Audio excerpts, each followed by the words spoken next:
Hace semana y media, hace 10 días, Emilio Lozoya Austin llegó a México. Aunque las autoridades confirmaron que el exdirector general de Petróleos Mexicanos fue detenido, su primera audiencia de imputación por las acusaciones de lavado de dinero, asociación delictuosa y cohecho que enfrenta se realizará hasta mañana. El exfuncionario, quien aceptó la extradición desde España a cambio de colaborar con las autoridades, permanece en un hospital privado. Desde su llegada al país, diversos medios han publicado información sobre las declaraciones que supuestamente rindió Lozoya, aunque las autoridades no han ofrecido información oficial. Por ejemplo, el periódico Reforma publicó que el exfuncionario aceptó haber repartido 52 millones de pesos entre legisladores del Partido Acción Nacional del PAN para conseguir la aprobación de las reformas estructurales del 2014, principalmente la reforma energética. El semanario Proceso detalló que el gobierno de Peña Nieto convenció a legisladores federales para aprobar esta reforma a cambio de subvenciones extraordinarias entre integrantes de las bancadas del PRI, PAN, PANAL y del Partido Verde. Reforma también publicó un documento atribuido a Lozoya, donde señala que en 2012 la constructora brasileña Odebrecht dio $4 millones para financiar la campaña presidencial de Peña Nieto. El viernes, el presidente López Obrador señaló que todas las personas que resulten involucradas en la supuesta red de corrupción descrita por Lozoya tendrán que presentarse ante las autoridades. Aunque, por supuesto, panistas y políticos de otros partidos han negado cualquier acto de corrupción relacionado con las reformas estructurales aprobadas durante el gobierno de Enrique Peña Nieto. ¿Qué implicaciones tienen estas revelaciones? ¿Qué opinan los panelistas? Empezamos contigo, Fernanda. Vaya bomba le viene al PRI, ¿no? Pues mira, la verdad es que yo te voy a decir lo mismo que ha pronunciado nuestro presidente nacional, Alejandro Moreno. Quien cometa delitos, que pague y que se vaya a la cárcel.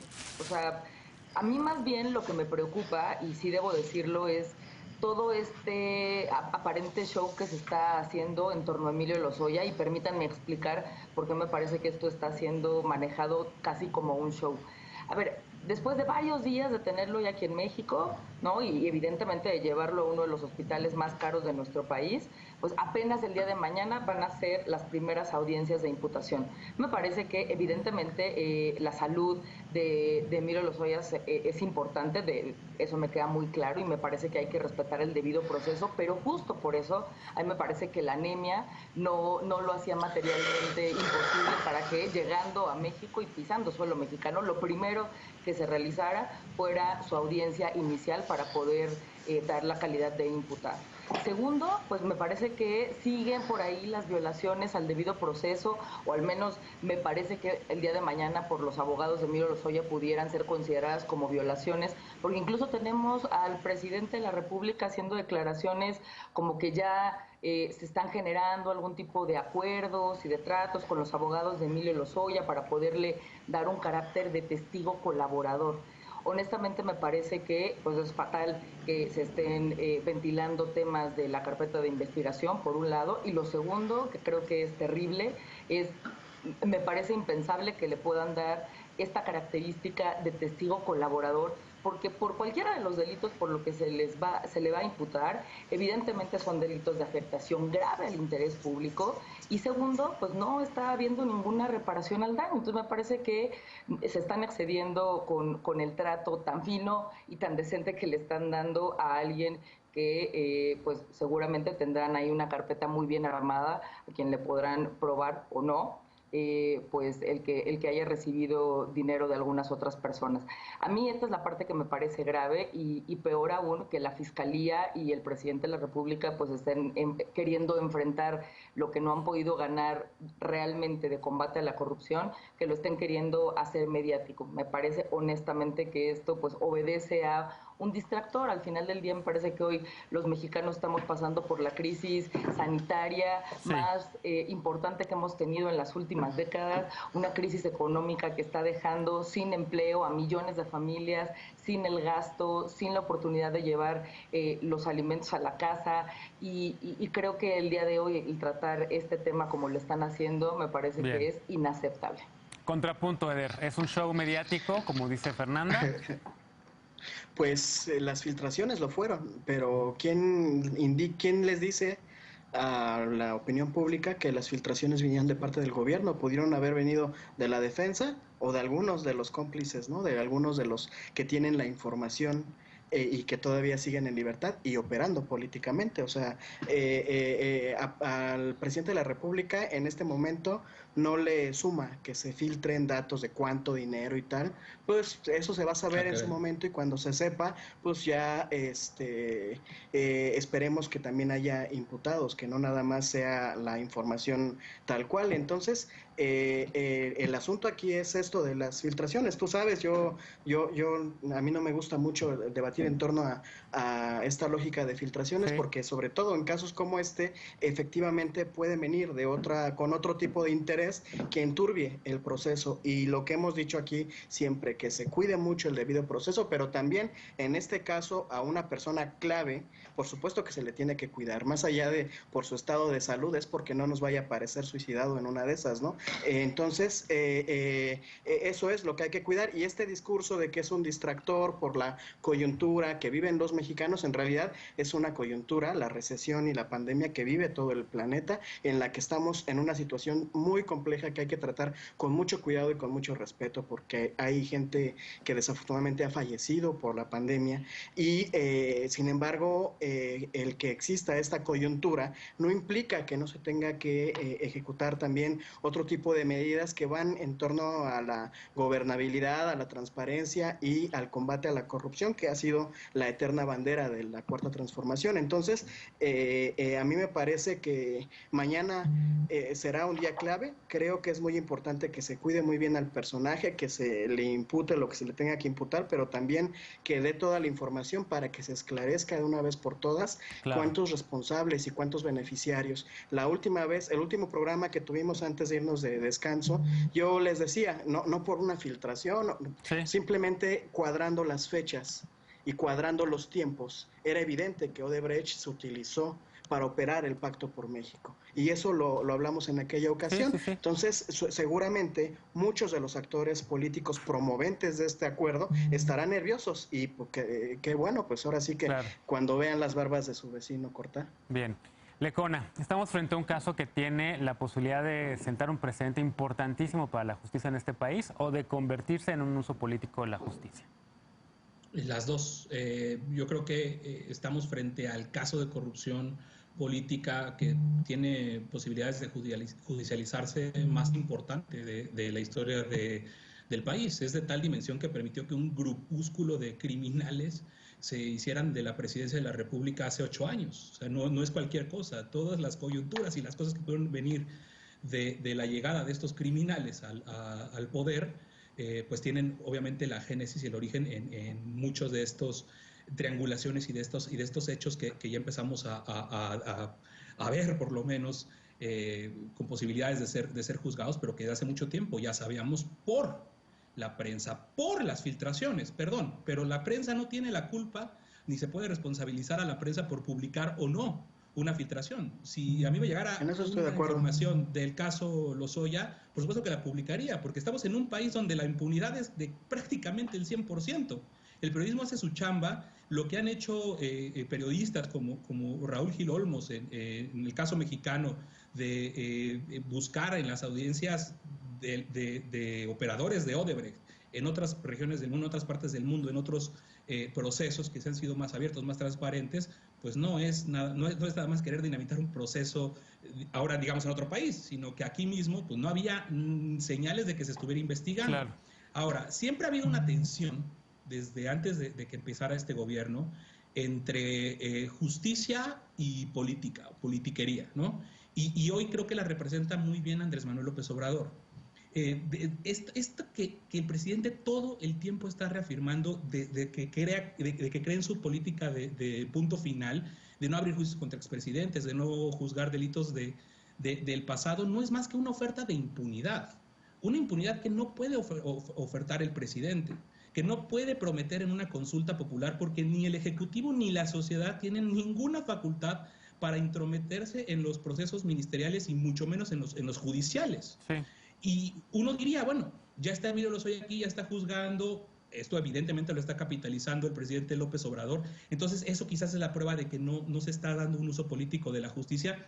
Pues no necesariamente, porque esto que estamos hablando en este bloque sobre las filtraciones, sí ponen en riesgo el debido proceso. Sí pueden materializar de una forma muy distinta, muy retorcida y muy diferente ese punto final. Digamos que le hacen mucho ruido al proceso por lo pronto, ¿no? Muchísimo ruido al proceso por lo pronto y apenas son las primeras filtraciones. Esto apenas empieza realmente mañana. A ver qué sale mañana. Por eso es muy importante no criminalizar a la prensa, pero sí esclarecer. En Reforma, que las filtraciones que han trascendido parecen la redacción de un libreto por encargo. Y pues sí, dice Eder, puede venir de la defensa, pues sí, pero qué conveniente el tipo de cosas que se están diciendo que fortalecen el discurso del presidente, porque Emilio Lozoya está en un agujero negro del que no sabemos, muy cómodo por su dolor de panza. Entonces, para que el show, o para que eso no termine en un show, este proceso tiene que ser impecable. El país tiene que entrar en un proceso incluso de pedagogía de lo que no se puede permitir en un proceso penal. Y conocer todo esto más adelante en el proceso. El presidente no tiene por qué estar revelando en la mañanera y dibujando prácticamente que una comunicación abierta con la fiscalía. Eso abre hasta la sospecha de cómo demonios se llegó a ese acuerdo estando en España con el ex juez Baltasar Garzón para que Lozoya cediera. Entonces son las dos cosas. Tanto hay una posibilidad de que haya justicia, pero por supuesto que hay un circo en torno a este tema. Okay. Lisa, ¿qué destacas tú? Yo creo que esta es, perdóname, la gran oportunidad que tiene el presidente para demostrar justo en los tribunales que así es como se combate la corrupción y no a través de los medios y no a través de filtraciones. Bien, Lisa. No estoy necesariamente de acuerdo. Yo creo que la prueba de fuego es para Gertz Manero, ¿no? Si la fiscalía se supone que es autónoma, no es la prueba del presidente, sino la prueba de la fiscalía. Pero bueno, hay 4 cosas importantísimas que destacar aquí. Primero, el tema de los delitos. No solo es un acto de corrupción tradicional que revela un episodio, digamos, más de financiamiento ilícito, de campañas políticas o de sobornos para la asignación de contratos de obra pública e incluso explotación de bienes de la nación, como podrían ser los hidrocarburos, sino de transacciones fraudulentas que causan daño al patrimonial al Estado mexicano, pero también del sistema de compra y venta de votos, incluso entre promoventes y oponentes de las propias modificaciones legales que se estaban votando, ¿no? A mí me daba muchísima risa una columna por ahí de Carlos Puches donde decía sin llenadera, ¿no? O sea, los mismos promoventes aceptando sobornos para promover lo que estaban promoviendo, una cosa maravillosa. Los implicados, ¿no? Que tocan las primeras filas no solo del peñanietismo, sino también del sexenio de Calderón, y aquí tenemos 4 gobernadores panistas, tenemos 2 ex candidatos presidenciales, 4 ex secretarios de Hacienda y las familias de hasta secretarios en activo de este gobierno, como podrían haber sido las de Jiménez Espriu.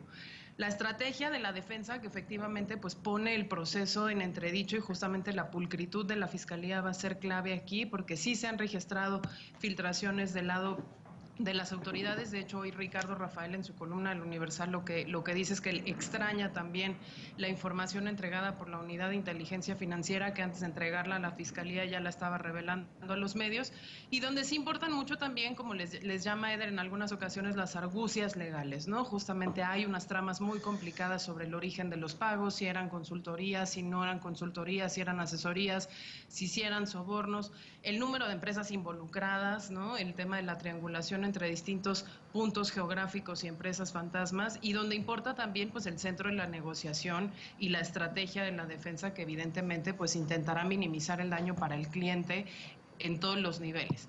Y lo último, el desaseo que sí ha habido por parte de la autoridad en el manejo del caso. Las fotos de Lozoya que no era Lozoya, el traslado que nunca ocurrió, el sorpresivo deterioro en el estado de salud de un imputado que antes de tomar un vuelo privado para México no refería de salud, ¿no? Las cantidades de patologías que tiene aquí, que además, bueno, a nadie lo internan con ese nivel de prontitud por una simple anemia, ¿no? Y las declaraciones del presidente en la mañanera, ahora de llegado Lozoya a México, en donde hablaba ya de una declaración ministerial, de un apersonamiento inexistente en un penal al que nunca se dirigió, ¿no?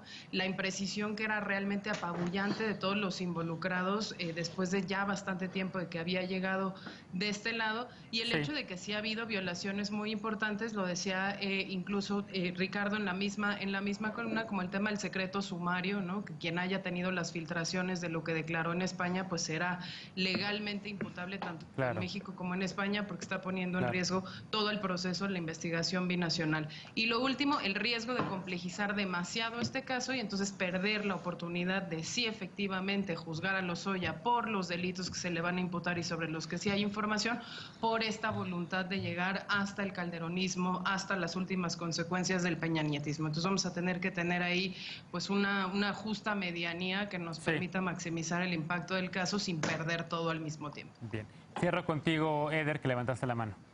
Sí, nada más puntualizar perdón, me equivoqué. Lecona levantó la mano, no Eder. Si quieres, si termina Lecona, Eder pronto, pero Lecona pronto, vamos con Eder. Sí, nada más para controvertir un poquito con Lisa, porque ha salido mucho esto de que cómo iban a recibir sobornos los legisladores que están convencidos de la reforma energética. Bueno, yo viví la reforma energética en el Senado, todo el tramo, todo lo complejo que era entender la cantidad de leyes y de reformas que estaba implicando la energía. No necesariamente estaba alineado al simple deseo de tener una reforma energética y de hacer esta reforma que se concretó, sino que hay especificidades muy concretas que pueden beneficiar a unos, a otros. Entonces, de ahí puede venir la parte de la teoría de los sobornos a panistas y priistas. ¿Perdón? Completamente, pero yo me estoy burlando. Lo que digo es lo que es impresentable en el sistema político mexicano es que incluso cuando tú quieres algo, eres capaz de recibir dinero para que ese algo se cumpla, al margen de que fue una reforma completa y absolutamente técnica. Claro.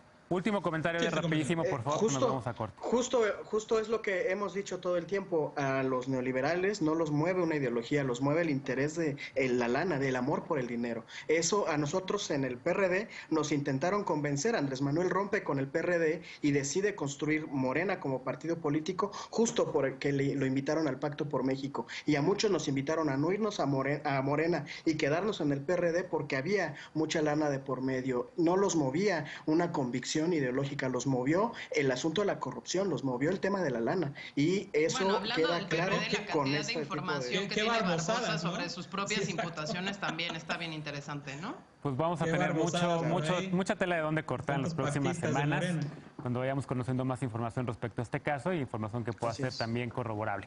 Hacemos una pausa. Al regresar, el presidente López Obrador informó que las aduanas y los puertos del país quedarán en manos de la Secretaría de la Defensa Nacional y de la Secretaría de Marina para combatir el narcotráfico. ¿Es esto viable? ¿Es militarizar estos dos instrumentos que son aduanas y puertos? Regresamos con ese tema punto y contrapunto, no te vayas.